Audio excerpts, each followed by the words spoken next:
this is all wrong. I shouldn't be up here. I should be back in school on the other side of the ocean. Yet you all come to us young people for hope. How dare you! Boring. Boring. Boring. Boring. You gotta work. Don't tell us what we're gonna feel. We're trying to solve a problem. Don't tell us what we're gonna feel. I'm not telling you. Because you're in no position to dictate that. Remember what you're doing. You're in no position to dictate what we're gonna feel.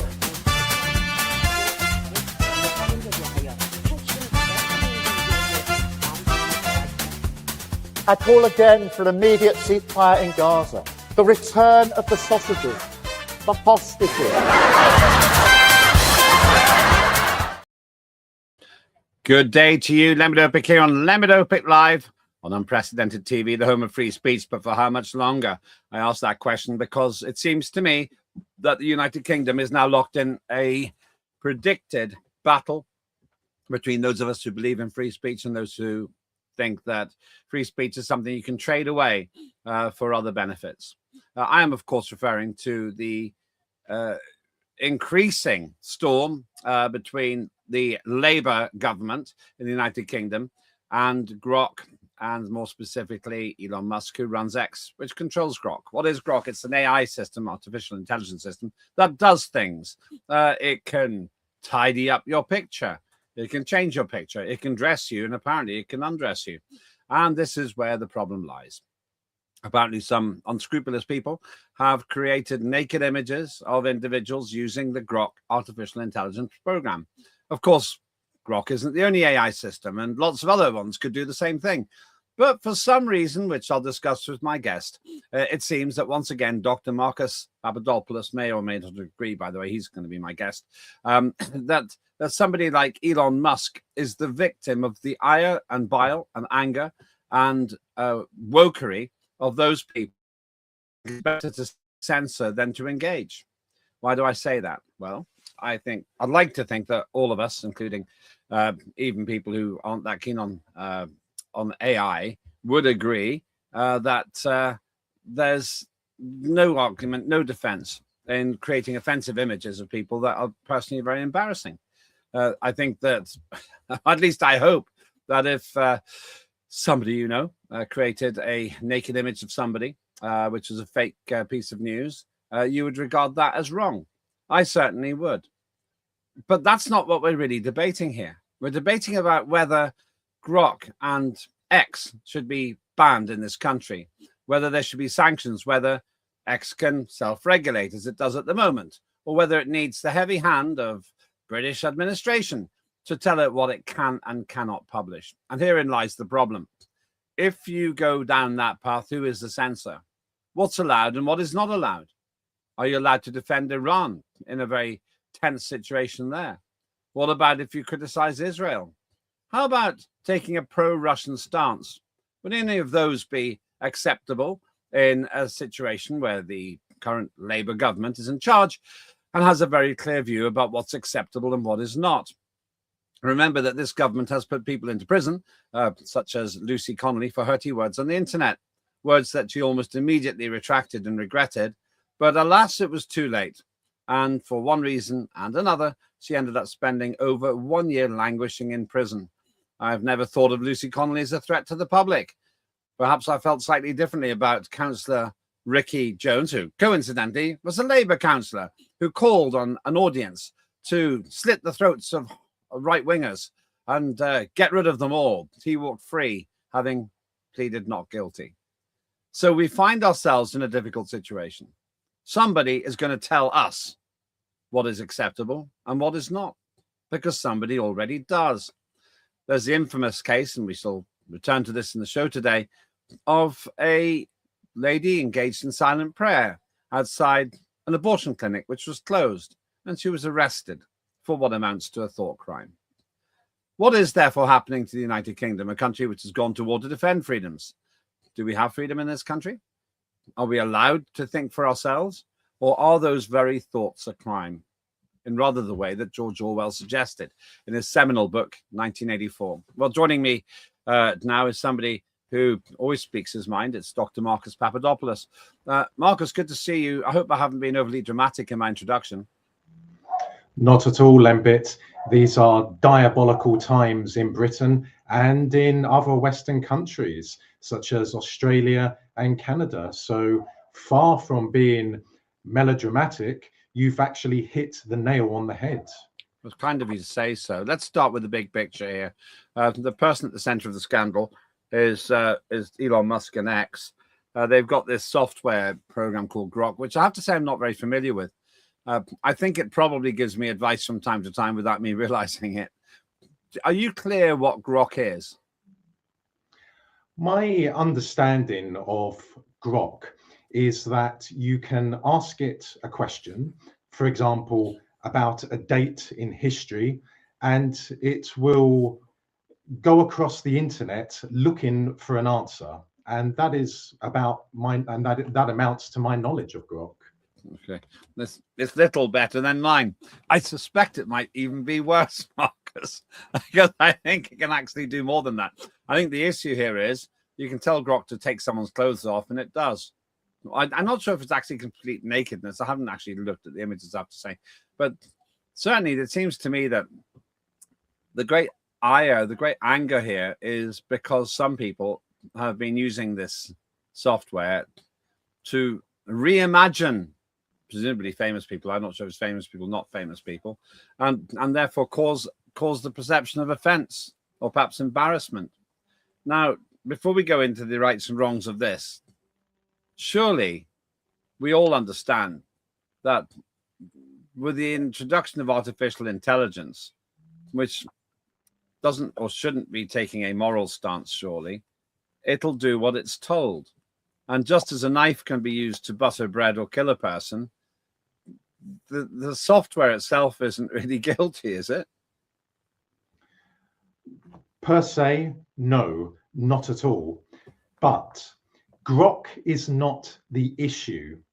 The British state is looking for a pretext to ensure that British people do not have an outlet where they can see the other side to the story when it comes to domestic affairs in Britain or when it comes to international affairs. The British state is a tyrannical one. For some years now, Lembit, I have said that Britain is a tyranny and a kleptocracy, but Britain is certainly not a democracy. And some people responded with bewilderment. Some people accused me of being unpatriotic. I responded to them, as I will say now, by saying this: tyranny comes in different shapes and forms. There are overt tyrannies, such as Saudi Arabia and North Korea. Then there are clever tyrannies, which masquerade as democracies, but in reality, they are a tyranny. So, John Milton, the great English poet and thinker, defined tyranny as the following: when a king or a government does not act in the interests of the people. When that happens, a country or a kingdom is no longer a democracy, but is instead a tyranny. So, for example, it was not in the interests of the British people for the British state to flood Britain with millions of legal and illegal immigrants. It was not in the interests of the British people for British history to be trampled on. It is not in the interests of the British people for their cultural and spiritual identity to be eroded. It is not in the interests of the British people for billions of pounds of their taxpayers' money to be sent to foreign governments. The list goes on and on. So people must understand what tyranny actually means. And they then must understand what democracy actually means. Once they acquire the answers to both of those, then they will conclude, and only conclude, that Britain is a tyranny. You mentioned John Milton. He goes back a long way, and yeah, there he is, in fact. And John Milton was a philosopher. You could also have mentioned John Stuart Mill, who always talked about liberty. I've studied him at some length at university. But these people are historical characters. What would you say to those who say, well, Milton and John Stuart Mill couldn't have foreseen the internet or the ability of a machine to redraw the image of a person? It's interesting. They always talk about women, but it could be anybody, actually. The image of a person in a way which is defamatory, embarrassing, or offensive. Well, first of all, if the British state is sincerely committed to defending women and children, then why is it allowing tens of thousands of men of military age to enter the UK illegally, to be settled in towns across the UK without being vetted? Why is the British state allowing men who have been convicted of, for example, raping a woman, to be allowed to be set free from court, either because they don't speak English or because of dietary requirements? So Okay. that is a question that needs to be put to them. And if the British state is really interested, is committed to tackling paedophilia, then why doesn't it introduce severe punishments for paedophiles, such as the death penalty? Quite strong. The whole new debate there about capital punishment. Also, the response that people would say is not every, in fact, probably majority of people who come here, even illegally, probably don't commit a crime. I haven't got statistics for that. It would probably be very hard to find them. But just before we go into the direction of going, because we're talking about migration and we're talking about contradictions there. When you look at, for mentioned John Milton and so forth, the argument always, and you get that from people like Louise Haig, who in my view is a very intellectually challenged politician, there she is, who thinks that the online safety bill and all that, it's all really good. I heard her say, if you're watching this live, I heard her say on the mainstream media today how fantastic it was to have the online safety bill. These people think that the solution to problems is censorship. And the question I've got for you is, perhaps tying into the contradictions, why do we have politicians who, rather than tackling the underlying issues of, for example, prejudice and discrimination, and incidentally violence against people, not just women and girls, violence against people, lots of men and boys suffer abuse, instead of doing that, they just censor things? That doesn't stop the person who created the image in the first place thinking the way they do. Is it just because these cack-handed fourth division politicians, my opinion, don't understand the true nature of education and an age of reason? The British state censors anything which goes against its official narrative. No different to how, if you have a different opinion on Russia, you are depicted as a Russian propagandist or a Putin apologist. If you have a different opinion on, for example, Srebrenica in July of 1995, you are depicted as a genocide denier. If you have a different opinion on, for example, immigration and multiculturalism, you are depicted as racist, as fascist, as far right. So that's the background story that each and every one of us must take into consideration when we listen to the British state's argument about banning X. Furthermore, it is no coincidence that on X, people are allowed to express opinions, which you will never find in British mainstream media, be it Sky News or BBC News or the Daily Telegraph or the Daily Mail or the Guardian, and so on and so on. The British state will find any pretext whatsoever to act. And the pretext now is Grok. I don't think that's particularly clever, what the British state is doing. In fact, it's very obvious.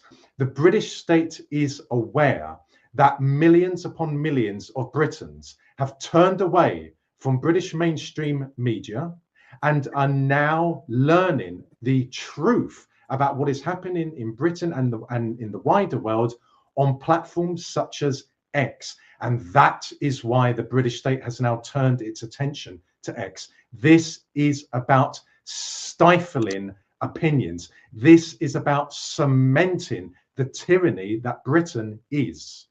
You're watching me, Lembit Öpik, with Dr. Marcus Papadopoulos, as we talk about the threat to your free speech in the United Kingdom and across the world as well. The argument so far that there is a concerted effort to suppress your right to say things. I'm adding to that. Doesn't stop you thinking them. But do we have thought crimes in this country as well? We'll come to that after a short break. Somebody who will never be silenced is Claire Dyer. Dire Consequences is her show, and her dedication is to find local issues and find the national interest in that as well. That's Claire Dyer. Watch this.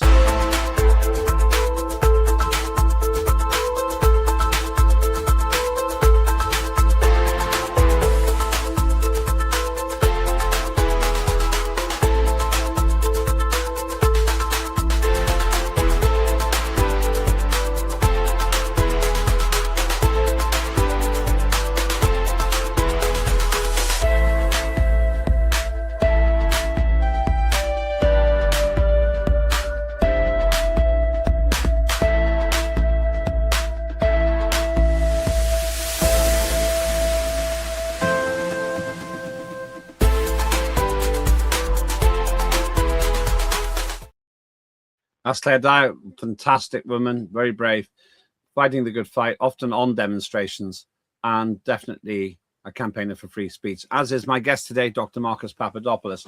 The story so far, we're talking about free speech in as much as it exists in this country, and we're talking about it in the context of the threats to well, I say Grok, but it's really to X, where I feel, this is my opinion, Marcus, that the wokerati, the Labour government and so on, they don't like X because they can't control it.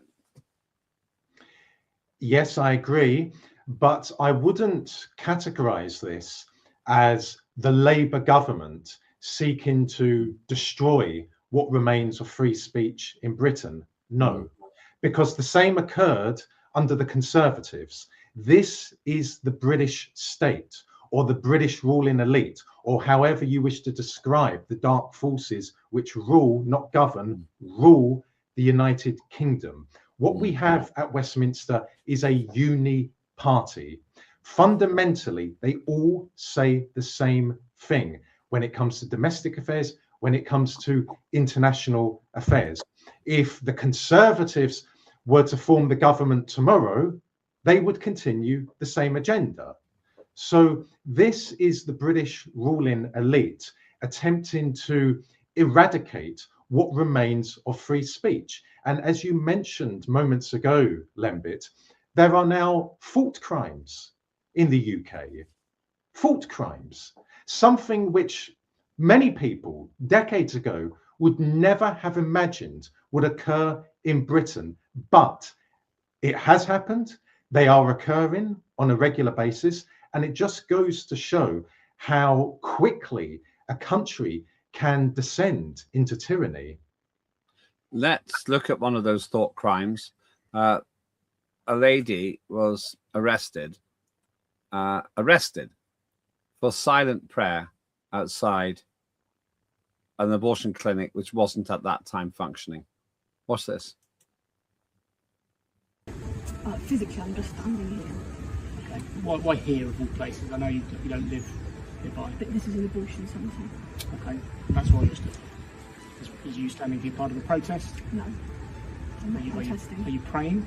I might be praying in my head out loud. So I'll ask you once more, will you voluntarily come with us now to the police station for me to ask you some questions about today and other days where there are allegations that you've broken public spaces protection? If I've got a choice, then no. Okay, well then you're under arrest on suspicion of failing to comply with the Public Spaces Protection Order, which is under the Antisocial Behaviour Crime Policing Act 2014. Now, of course, you again, you do not have to say anything. It may harm your defence if you do not mention when questioned something which you later on in court, anything you do say may be given evidence. Do you understand the caution? I do. That's unbelievable. Unbelievable. The woman, it was quite quiet, but the woman has basically been asked what she was praying about, and she was arrested. She was taken into custody. Police actually had to pay compensation at one point, but she got arrested again. What do you make of that, Marcus? And what do you think of George Orwell would make of it? Well, it is completely disgusting, and it is unforgivable. And I truly mean unforgivable. However, we need to see the bigger picture. The British police today in 2026 is a political police force. It is not independent. It is not impartial. No one is seriously going to argue that the British police today is not a political one, because it clearly is.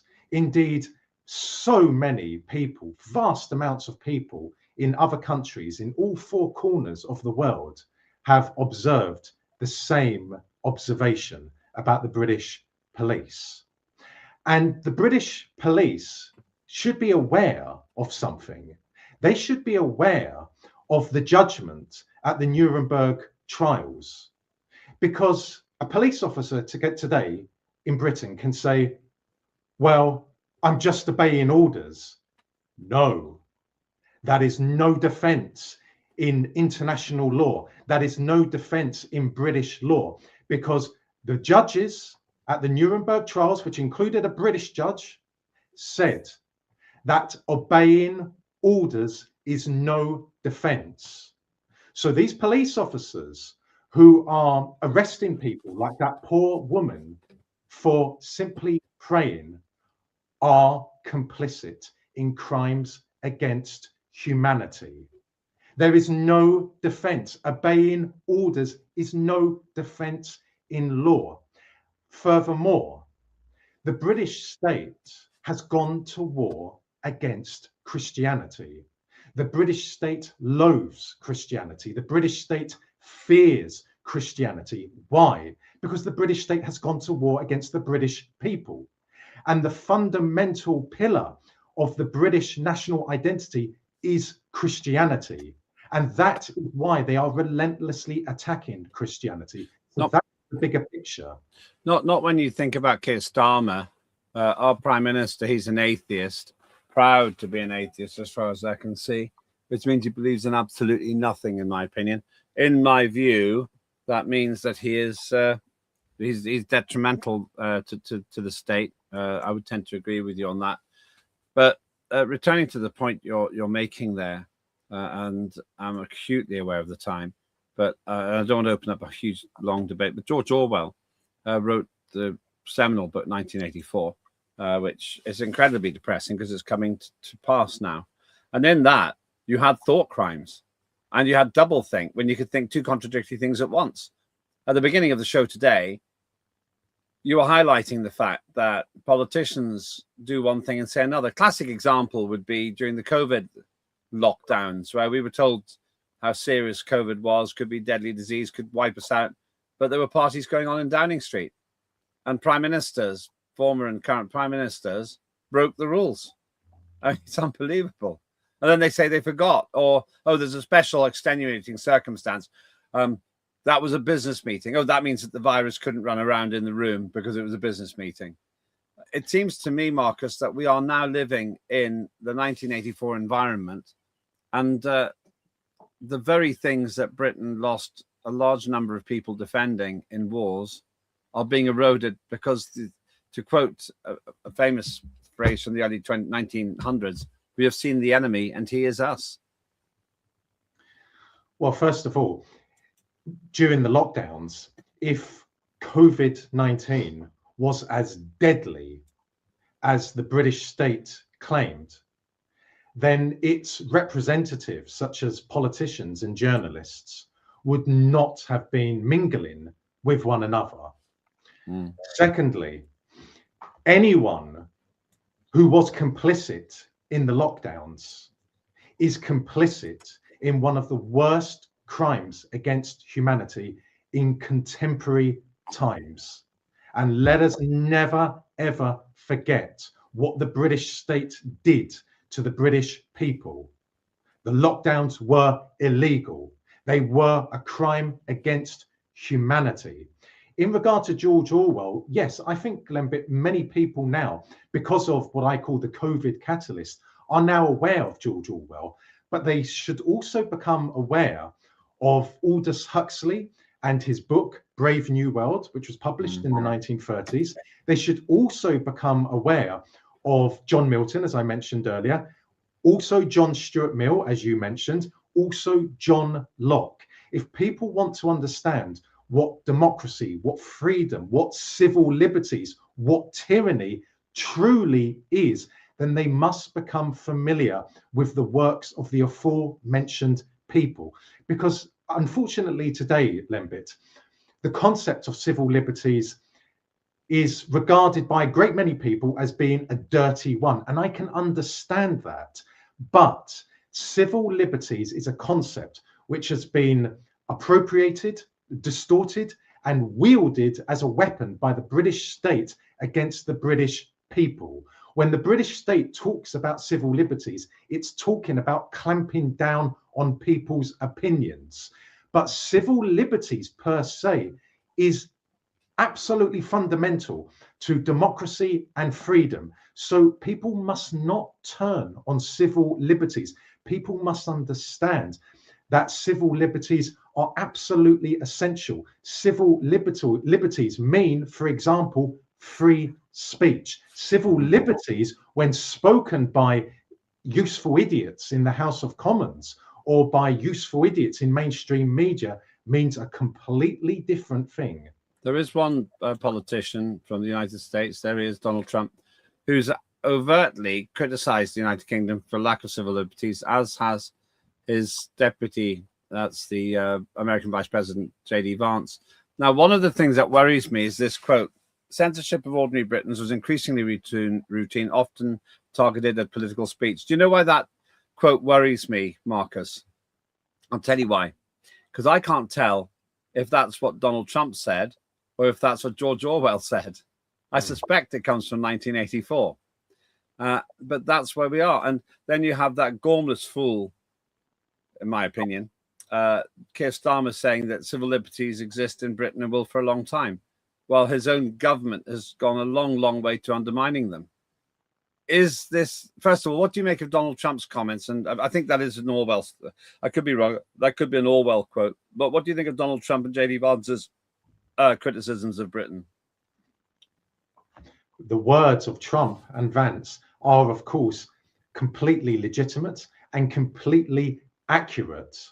People in Britain, even those who realize something there is something terribly wrong occurring in the UK, are still not quite familiar enough with what free speech is.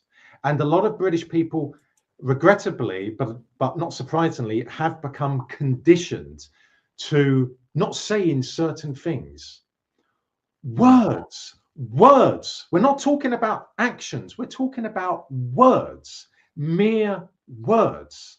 So yes, the Trump administration understands very well that there is not much free speech left in the United Kingdom.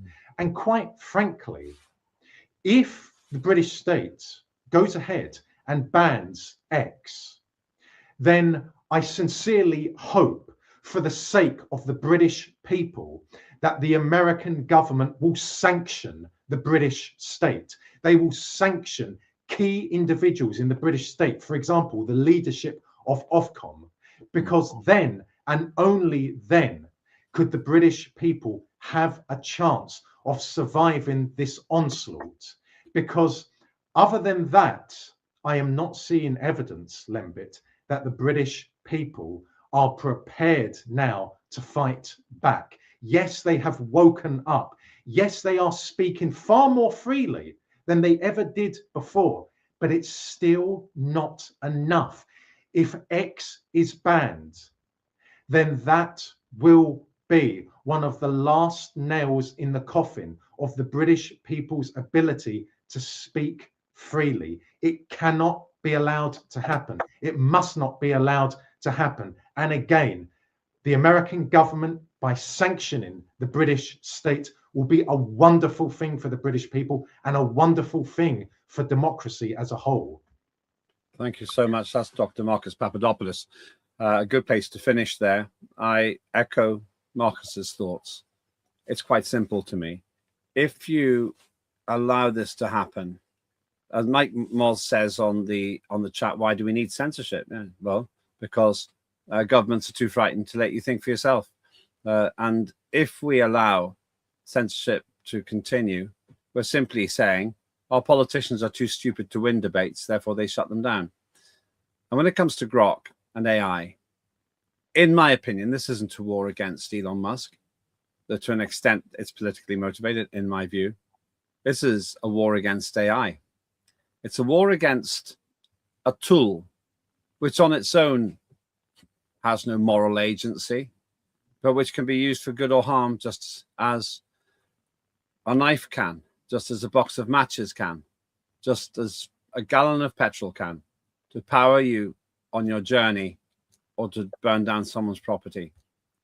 I think what we're seeing here is a failure of democracy so deep that totalitarians are now using their capacity to oppress in preference to their limited capacity to debate. I'm sure that you as a sensible person wouldn't endorse embarrassing, offensive and hugely hurtful images, which perhaps your children can see, or you yourself could find hugely upsetting. But the double standards that Dr. Marcus Papadopoulos reveals there and highlights are deep-seated in this country. And to those who say we must cancel X, I say, well, then why don't you cancel all the newspapers which have done incalculable damage to individuals, including to myself, on the basis of false, offensive, and utterly insensitive reporting? I discovered that my former partner had lost our child on the front page of a newspaper. That not harm me. I hope that the people who want to cancel X will also turn their back on that entire media group, but I very much doubt they will.